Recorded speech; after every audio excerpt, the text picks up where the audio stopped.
So SIG is a great example.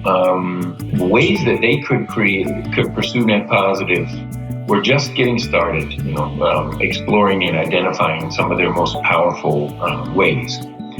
But we often emphasize with companies that it's important to start by looking at the ways in which your product has a significant footprint, and see if you can create positive change on those topics. I think consumers would like to see companies creating handprints in the impact areas where they know they have footprint. So with SIG, let's start with, they use paper. And so forests and sort of the planting and the management of forests, and then the cutting down of the trees to make paper for the cartons, that's a big part of their footprint story. So SIG can start by promoting sustainable forestry. And doing so will help reduce their footprint. But if they can have an influence in the world on forestry generally, if they can promote, let's say, FSC forestry in a big way so that it affects not only their supply chain, but the supply chains of many companies, they're creating positive change beyond their footprint as well as inside. And that could be big enough that they could be net positive on the topics related to forestry. The other thing is that it's possible to practice forestry in regenerative ways. It's possible to practice agriculture or forestry in ways that actually replenish the land, that build up soil carbon and increase biodiversity, so they can pursue this kind of beneficial or regenerative land management and forestry as well, and then they can spread that. But SIG could also look at how their products are more energy efficient over the life cycle than most forms of packaging for different applications. They're lighter, and the aseptic packages allow us to avoid the cold chain, and basically you don't have to refrigerate until you've opened the package.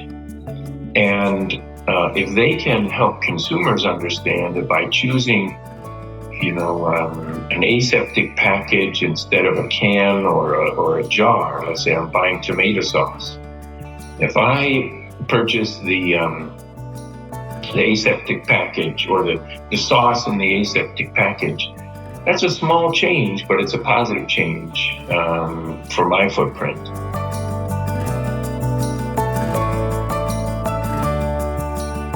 I hope that the net positive movement is something that citizens across the world kind of quickly become part of. I think there's a great role for companies. Clearly, there's a role for companies. There's a role for other organizations like universities and governments at all levels. But there's also a huge role for individuals, for people and friends and families to play here.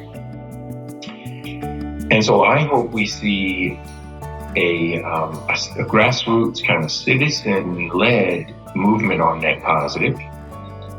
If that happens, what I think that will bring with it are a few beneficial impacts. First, of course, will be reducing our footprints as humanity. We'll be maybe achieving the goals that we need to achieve quickly. We'll help to achieve the goals to stay under 1.5 degrees increase in global temperatures, and we'll sort of slow and reverse, maybe even, or at least stop the erosion of biodiversity. So there'll be environmental benefits, even critical ones that we need, fast, quickly.